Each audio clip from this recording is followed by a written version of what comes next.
Cinema అనేది అబద్ధం రా ఫస్ట్. ఇప్పుడు బిజినెస్ కదా సినిమా అంటే. అదే చెప్తున్నా, స్టోరీ సినిమా అంటే స్టోరీ అంటే అబద్ధం. అదే మనిషి లైఫ్, అదే మూవీలో చూపిస్తారు.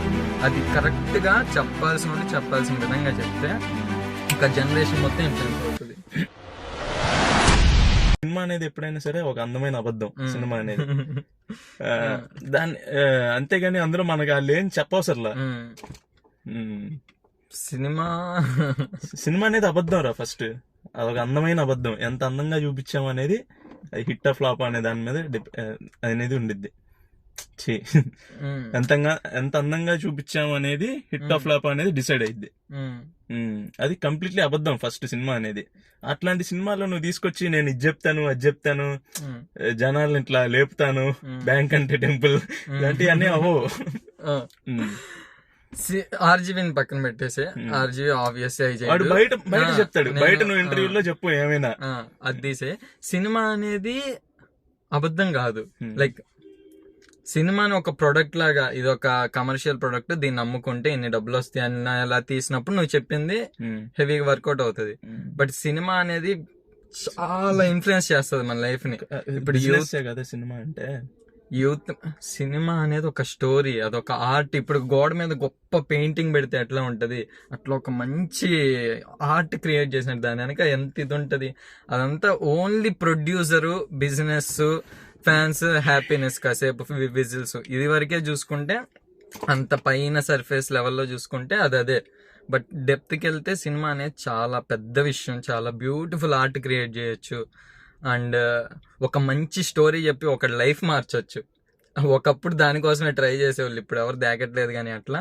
ఒకప్పుడు మూవీని అంతే చూసేవాళ్ళు. అదే చెప్తున్నా, సినిమా అంటే స్టోరీ అంటే అబద్ధం.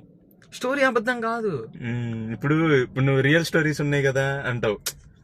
ప్రతి స్టోరీ, ఇప్పుడు ఫిక్షనల్ స్టోరీ కూడా రియలే, కాకపోతే అదేంటి అబ్స్ట్రాక్ట్ ఫామ్ లో రియాలిటీని చూపిస్తుంది. ఎగ్జాక్ట్ నీ లైఫ్ లో జరిగిన ఈవెంట్ ని చూపించదు, ఒక అబ్స్ట్రాక్ట్ ఫామ్ లో ఒక రియాలిటీని చూపిస్తుంది. బట్ ఏ స్టోరీకైనా ఒక స్ట్రక్చర్ ఉంటది. ఏంటి, ఒక విలన్ ఉంటాడు, ఒక హీరో ఉంటాడు, వాడికి ఒక స్ట్రగుల్ వస్తుంది, దాన్ని ఓవర్కమ్ చేసి వాడి ఇది చేయాలి. ప్రతి ఒక్కడి లైఫ్ స్టోరీ అది. ప్రతి ఒక్కడు హీరోనే రియల్ లైఫ్ లో. వాడి ప్రతి లైఫ్ లో కేయాస్ ఉంటది, ప్రతి ఒక్కడికి ప్రాబ్లం ఉంటది, ప్రతి ఒక్కడు దాన్ని ఓవర్కమ్ చేసి గెలిచినప్పుడే అది సక్సెస్ఫుల్ ఎండింగ్ అయినట్టు.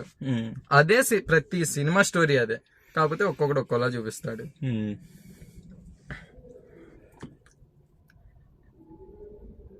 ఏంది, ప్రతి దానికి సక్సెస్ఫుల్ ఎండింగ్లు ఉంటాయా? ఎందుకుంటాయి అట్లా? ప్రతి స్టోరీకి సక్సెస్ఫుల్ ఎండింగ్ ఉండదు, కానీ ప్రతి ఒక్క లైఫ్ స్టోరీ అదే. నువ్వు ఓవర్కమ్ చేసి బతుకున్నావంటే సక్సెస్ అయినట్టు, నువ్వు ఓవర్కమ్ చేసే ప్రాబ్లమ్స్ చచ్చిపోయావంటే ఫెయిల్యూర్ గా నీ స్టోరీ ఎండ్ అయిపోయినట్టు. బట్ స్టోరీ అయితే అదే. లైక్ నువ్వు ఉన్నావు, నీకు ఒక ప్రాబ్లం ఉంది, దాన్ని ఓవర్కమ్ చేసావు, లేదా ఓవర్కమ్ చేయడానికి ట్రై చేస్తూ చచ్చిపోయావు, లేదా ఏం చేయలేక చేతగాక బాధపడుతూ చచ్చిపోయావు. ఇదే ప్రాబ్లం లేకుండా సినిమా ఉండదా ఇప్పుడు? లేదు. అదేంది, ఎందుకు ఉండదు? పెద్దిలో ఉంది, టైటానిక్ లో ఉంది, ఇంకేమున్నాయి అంటే సుందరానికి సింపుల్ స్టోరీ. దాంట్లో ఏంటి ప్రొటాగనిస్ట్, వాడి ప్రాబ్లం ఏంటి, వీడెవడో నన్ను ఇంత బాగా పలకరిస్తున్నాడు, వాడెవడో నాకు గుర్తు రావట్లా, I need to find. Green mile వాడికి నాకున్న కనెక్షన్ ఏంటి తెలియదు. ఏంటది గ్రీన్ మైల్? ఇంగ్లీష్ సినిమా తెలియదు. ఏంటది, దేని గురించి, ఏంటది అంటే స్టోరీ ఏంటి అని. అది ఎందుకులే, చూస్తేనే అర్థమైంది. ఫీల్ గుడ్ అనొచ్చు అనకూడదు. అంటే సుందరానికి ఇలానా? చూడలేదా నువ్వు? అంటే సుందరానికి చూసా. అలా కాదా? నువ్వు ప్రాబ్లం ఉంటేనే సినిమా అంటున్నావు కదా, నేను ఆలోచిస్తున్నా ఏంది, ఎందుకు ఉండదు? ప్రాబ్లం లేకుండా స్టోరీ అనేది ఉండదు. ఇప్పుడు గుడ్ లక్ లియో గ్రాండే అని ఉంటది. ఆ అమ్మాయి ఓల్డ్ 60 years సంథింగ్ ఉమెన్, ఆమెకు ఆర్గానిజం కావాలి. ఇంతవరకు లైఫ్ లో ఆర్గానిజం ఎక్స్పీరియన్స్ చేయలేదు. సో కాల్ బైన్ హైర్ చేసుకొని ఆమె సంథింగ్ ఏదో చేస్తుంది. ఏముండదు, స్టోరీ మొత్తం బెడ్రూమ్ లోనే ఉంటది.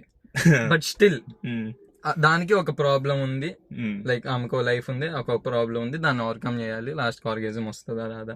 సో ఖచ్చితంగా ఒక ప్లాట్, ఒక ప్రాబ్లం అయితే ఉంటుంది. అంటే అంత సింపుల్ మూవీస్. ఇప్పుడు అంటే సుందరానికి, గుడ్ లక్ లియో గ్రాండే నువ్వు చెప్పిన మూవీ సంథింగ్, అవి అంత నిజంగా ఏదో వచ్చేసి ఏలియన్స్ వచ్చేసి భూమిని అంత పెద్దగా ఉండదు. మిషన్ ఇంపాసిబుల్ రేంజ్ లో ప్రపంచవంతమైన సీన్లు ఉండవు.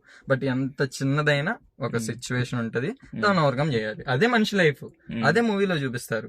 అది కరెక్ట్ గా చెప్పాల్సిన విధంగా చెప్తే ఒక జనరేషన్ మొత్తం ఇన్ఫ్లుయెన్స్ అవుతుంది.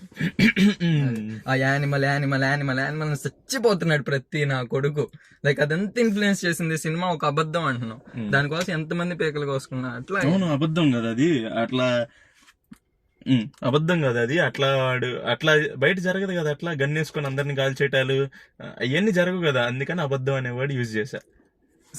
ఎక్స్ట్రీమ్ గా చూపిస్తారు, బట్ ఆ లైఫ్ ఉంటది కదా. ఇప్పుడు మీ నాన్నకి ప్రాబ్లం ఉంటది, ప్రతి ఒక్కటి లైఫ్ లో ప్రతి కొడుక్కి వాళ్ళ నాన్న ఎమోషన్ ఉంటది. వాళ్ళ నాన్నకి ప్రాబ్లం వస్తాడు, ఎంత దాకా వెళ్తాడు, బయట అట్లా వెళ్తారా అంటే గన్ను తీసుకొని వెళ్ళవు, కానీ నువ్వు వెళ్తావు, వెళ్ళి నిలబడతావు మీ నాన్న కోసం, నువ్వు ఫైట్ చేస్తావు.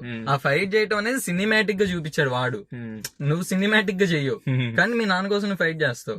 మీ నాన్నని అండర్ వరల్డ్ నుంచి నువ్వు పైకి తీసుకొస్తావు, అట్లీస్ట్ తేడానికి ట్రై చేస్తావు కొడుకుగా. అది లైఫ్. అండ్ లవ్ స్టోరీ ఉంటది, చీటింగ్ చేయటం, పక్డప్ లవ్ స్టోరీ, అది అందరు చేస్తారు, చేస్తూ ఉన్నారు, చేయకూడదు, చేస్తున్నారు. బయటకు వెళ్ళిపోద్దాం. ఇప్పుడు వాయిస్ డోర్ తీసాను, బయట వాయిస్ వస్తుంది, మన వాయిస్ బయటకు వెళ్ళిపోదు. ఏసీ వేస్తుంటేమో సౌండ్ అందులో కొట్టుకుంటాను. It's okay. అది నొక్కకూడదా?